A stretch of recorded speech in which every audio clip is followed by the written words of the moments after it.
여러분 안녕하십니까? 오늘 날씨가 굉장히 쌀쌀합니다. 그죠? 이게 겨울은 맞는 것 같아요. 근데 오늘 유튜브를 열은 이유는 어떤 양반이 그런 질문을 합니다. 물을 많이 먹는 게 좋은가? 얘라, 물을 많이 먹고 적고 먹고 그걸 물어보는 사람이 어딨어? 또 많이 먹으라고 하는 놈도 미친놈이고 또 먹으라고 한다고 또 먹는 사람도 정신없는 사람이고 그럼 어떻게 먹는 게 좋냐? 목마를 때 먹으면 되지. 목구멍이 껄껄할 때 먹으면 되는 겁니다. 아시겠습니까?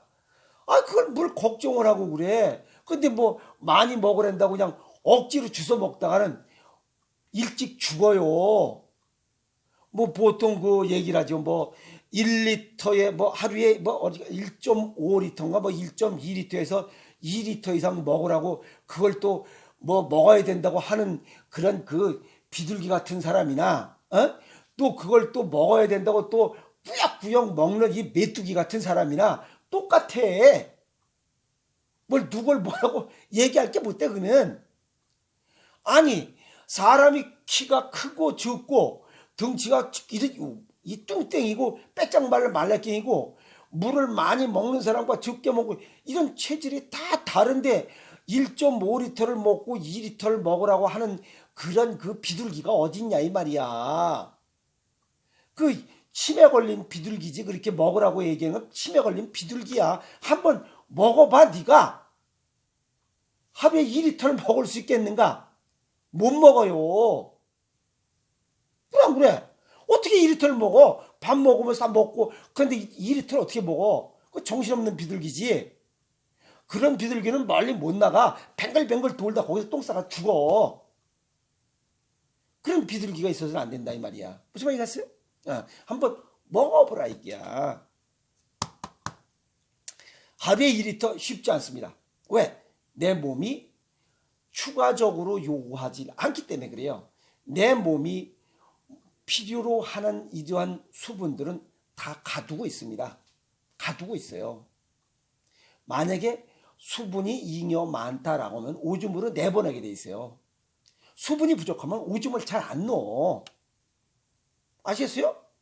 또 땀도 잘 안 나.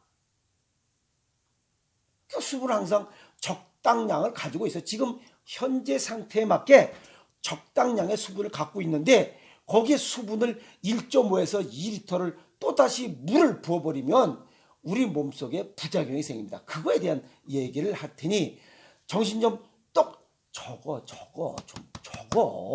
적어야지. 이 중요한 얘기요. 오늘 그 얘기를 하도록 하겠습니다.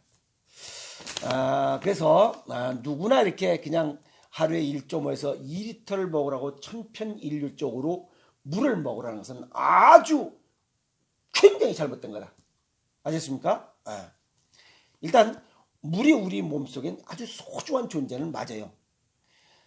체내의 세포를 손상시키는 유해산소를 제거하는 효과도 있습니다. 그 다음에 미세먼지나 지금같이 미세먼지나 노폐물을 배출하는 효과도 있어요. 그 다음에 원활한 혈액순환을 위해서 이렇게 돕는 이런 효과도 있으면서 혈액순환이 원활해지면서 피로를 해소하고 또 고혈압이나 심장병 등 각종 질병을 예방하는 효과도 있습니다. 그리고 체지방 감량과 콜레스테롤 수치를 낮추는 효과도 있어요. 그런데 물을 한꺼번에 벌컥벌컥 먹으면 죽어버립니다. 물에 빠져서 물 먹다가 결국 죽어버리는 거랑 똑같은 현상이에요. 그래서 조금씩 건강 정도에 맞게 먹는 것이 좋다. 한꺼번에 뭐 맥주컵으로 서너 컵씩 먹는 것은 독에 독, 그건 죽을 일이. 아시겠어요? 그리고 뭐 잠자기 전에 운동하기 전에 사우나 하고 하는 도중 사우나 하고 나서 뭐 이런 그 잠깐의 이런 짬을 통해서 내 몸에 필요한 만큼의 수분 잃고 나서 먹는 것보다 잃기 전에 먹는 사우나를 하기 전에 먹는 게 좋아요. 아시겠어요? 사우나 하고 나서 먹는 게 아니라 사우나 하기 전에 먹고 빠진 만큼 사우나 중에 먹고 후에도 또 보충하는 이런 삶의 지혜를 가져야지 그걸 그냥 이빠이 먹고 그냥 똥 싸버리고 오줌 싸버리고 이래버리면 파야. 그래서 물도 급하게 먹으면 치엽니다. 그냥 이빠이 먹으면 안 됩니다. 아시겠습니까? 그리고 또 물을 잘못 먹으면 부작용도 생깁니다. 한꺼번에 이빠이 먹어버리면 혈액이 묽어지고 또 혈액 속에 있는 나트륨의 농도가 옅어집니다. 0.8에서 0.9%의 나트륨 농도가 옅어지면 저나트륨 혈증이 생겨요. 저나트륨 혈증이 되면 두통, 호흡곤란, 근육경련, 구토 이런 또 특이한 증상들이 나서 오히려 몸을 병들게 하는 원인이 됩니다. 그래서 자신의 건강을 고려해서 섭취하는 것이 가장 좋은 물 섭취 방법이다. 아시겠습니까? 그래서 목마를 때 먹어라 하는 거예요. 그리고 간혹 사람들이 나는 물만 먹으면 살이 찐다니 살이 찌는 것이 아니고 혈액순환 장애로 인한 일시적인 부종 현상이다 하는 겁니다. 수분이 과잉돼서 부종이 나타나는 현상이지 살이 찌는 것은 아니다. 이런 물을 그냥 한꺼번에 막 이렇게 하면 안 됩니다. 아시겠어? 그래서 먹어봤냐? 너 2리터를 한번 먹어봤냐? 이게 못 먹습니다. 예를 들어서 담낭 기능이 저하돼서 담석이 생기고 있는 사람들은 평상시에도 물을 먹지 않아요. 그런데 그 사람들 보고 2리터를 먹어라? 죽습니다. 아시겠습니까? 목구멍에 넘어가질 않는다. 목구멍에. 동양의학적으로 보면 물은 음양오행상의 수, 신장 기능을 보강하는 그러한 먹을거리로 분류할 수 있습니다. 그러나 너무 과하거나 너무 적거나 하면 신장 기능을 손상시키는 그러한 또 작용을 하기 때문에 적당하게 마시는 게 좋고 목이 마를 때 먹는 것이 가장 좋다 이렇게 정리할 수가 있습니다. 우선 젊은이와 노년을 비교해보면 젊은이들은 7, 80% 유한한 80% 정도 되죠. 애기들은 그렇게 되고 노년은 약 50에서 60%의 이런 수분을 가지고 있어요. 그런데 물을 자주 먹으라고 강조하고 있는데 그건 물을 먹어봤냐 이게야. 2리터를 먹어보라 이게야. 그건 잘 못 먹습니다. 그것은 안 먹어본 사람이 그냥 이론적으로 떠들어 제끼고 그냥 비둘기처럼 구구구 하고 이게 똑같은 거예요. 그래서 수분을 보충하고 머금게 하는 효과는 음식을 짜게 먹는 그런 습관을 가져야 됩니다. 그게 뭐냐면 소금이 물을 20% 정도 머금게 하는 효과를 가지기 때문에 짜게 먹으면 물을 자동적으로 보통 싱겁게 먹는 사람보다 20%의 수분을 머금는 효과를 가지고 있기 때문에 굳이 2리터의 물을 추가적으로 강제적으로 먹어야 되는 그런 일은 하지 않아도 됩니다. 아시겠습니까?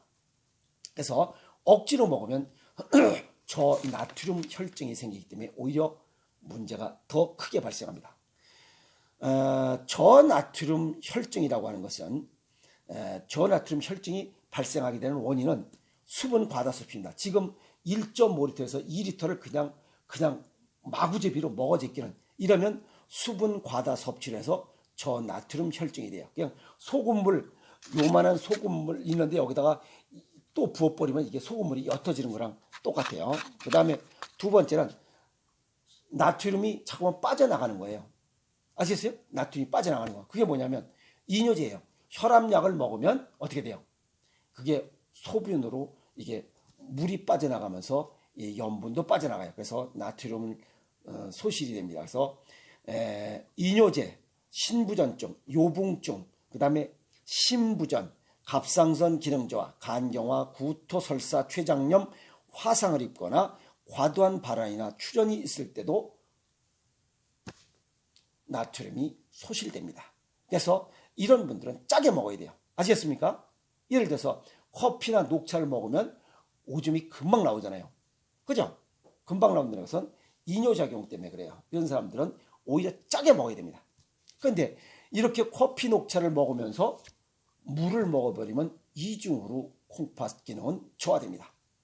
콩팥 기능이 저하되면 일찍 죽어야 될 대상에 이름 올려놓는 거나 마찬가지다 하는 겁니다.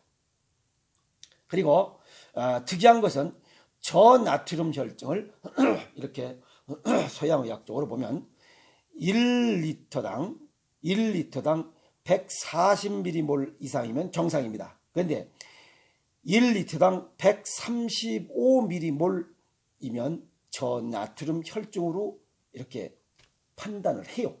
그런데 더 특이한 것은 이게 더 밑으로 내려서 125mg몰 미만으로 저하되기 전까지는 어떤 증상이 나타나지 않는다는 거예요. 물을 자주 먹어도 그냥 아무 문제가 없는 것처럼 그냥 느껴진다는 겁니다. 그런데 이 125mg몰 이하로 떨어지면 125mg몰은 요거는 나트륨의 그 수치를 나타내는 그런 단위예요. 뇌세포 안으로 수분이 이동하게 되면 수분이 점점 많아지게 되면 뇌에 부종이 생깁니다. 뇌세포에 부종이 생겨요. 아까 그 뭐예요? 여기에 물을 많이 마시면 살이 찐다는 게 아니라 혈액순환 장애로서 부종이 발생한다 그렇죠. 그렇게 뇌에 부종이 생기면 신경학적인 증상이 발생합니다. 거기에 문제가 생기는 거예요. 아시겠습니까? 그게 어떤 거냐? 두통, 오심, 구토, 흥분, 정신이 혼미해요. 그 다음에 의식 장애가 생기고 간질 발작이 발생하기도 하고 잘못하면 사망에 이르기까지 하는 저나트륨 혈증 증상이 125mg몰 이하일 때 나타난다는 게 140mg몰 이것이 정상인데 135mg몰만 돼도 즉 소금물이 조금만 부족해도 저나트륨 혈증으로 판단하는데 이게 125mg몰까지 증상이 나타나지 않는다는 거예요. 그게 문제입니다. 그래서 우리는 짜게 먹으면 140mg몰 이상이면 이런 증상이 나타나지 않아요. 그럼 짜게 먹어야지. 여기 보면 뭐라 했어요? 나트륨을 소실되는 이러한 증상 중에 신부전증, 요붕증, 췌장염, 그 다음에 갑상선 기능 저하, 간경화, 신부전. 그럼 이런 증상을 갖고 있으면 소금을 들이 먹어야지. 이론이 그렇잖아. 아셨어요? 그래야 이 병이 고쳐지는 거지. 여기다 그냥 싱겁게 먹어 제끼면 그러니까 얘라 이 갈매기 똥 맞아서 실명되는 얘기를 하고 있어요. 말이 안 되잖아 이거는. 그래서 현대 이뭐 의사들이나 모시가 어떤 사람들이 방송이나 어디 나와가지고 그냥 싱겁게 먹어라라고 떠들어 제끼는 이런 사람들과 그런 사람들 얘기를 듣는 사람과 또 물을 많이 먹어서 1.2리터에서 1.5리터, 2리터까지 먹으라고 하는 얘기에 팔랑귀가 돼가지고 두 개를 합성한 즉 싱겁게 먹고 물을 많이 먹는다라고 하면 결국 뇌에 부종이 생겨서 두통, 오심, 구토, 흥분, 정신혼미, 의식장애, 간질 발작 결국 사망에 이르는 조기 사망의 이러한 위험성을 스스로 갖고 있다는 거예요. 수명이 단축된다는 겁니다. 아시겠어요? 얘기 들어보니까 깨름칙하잖아요. 깨름칙하기 이전에 이런 비둘기 똥을 맞고 실명하기 이전에 짜게 먹으라 얘기예요. 짜게 먹으면 이런 일은 없잖아. 그래서 짜게 먹어야 된다. 어떻게? 천일염이나 죽염으로 만든 각종 장류, 김장, 김치류 전부 다 소금으로 만드니까 그거. 그 다음에 절임 음식, 젓갈류 이런 것들이 보약이다 이 말이야. 음식이 보약이다. 아시겠어요? 지금 저나트륨 혈증 싱겁게 먹으라 해서 그냥 식당에 가서 밥을 못 먹겠어요. 내가 여기 난 항상 어디 딱 나가면 이 소금을 갖고 와요. 소금통을. 그래서 식당에 가면 그래 그 사람들이 이거 짜게 먹으면 안 되는데 나는 짜게 먹는 모임에 내가 회장이라고 해. 그럼 또 깔깔거리고 있어요. 그럼 딱 열어가지고 소금 한 숟갈 펑 넣고 맛보고 이거 부족하다 좀 더 넣고 그렇게 먹어요. 다른 사람들이 보면 아주 웃기지. 야, 저 생긴 거 저 도사같이 생기고 뭐 이상하게 생긴데 뭐 신현준처럼 생기고 뭐 어떻게 괜찮게 생긴 놈이 뭐 소금을 짜게 먹고 나만큼 짜게 먹는 놈이 있으면 나와보라 그래. 나와보라 그래. 또 이렇게 건강하게 살면 됐지. 짜게 먹고 싱겁게 먹고 무슨 관계 있어. 싱겁게 먹으면 장수할 수가 없어. 짜게 먹는 놈은 장수해도 싱겁게 먹어서 장수할 수가 없어요. 오늘 질문하신 분, 물 무조건 많이 먹으라. 이건 아닙니다. 내 체질과 건강 정도에 맞게, 아시겠어요? 내 체질과 건강 정도에 맞게 물을 섭취하는 것이 무병장수의 비결 중에 또 하나다. 아시겠습니까? 그래서 물을 무조건 싱겁게 먹고 물을 많이 먹어서 저나트륨 혈증이 오면 수명을 단축하는 일이다 라고 하는 얘기를 오늘 답을 드리겠습니다. 아시겠습니까?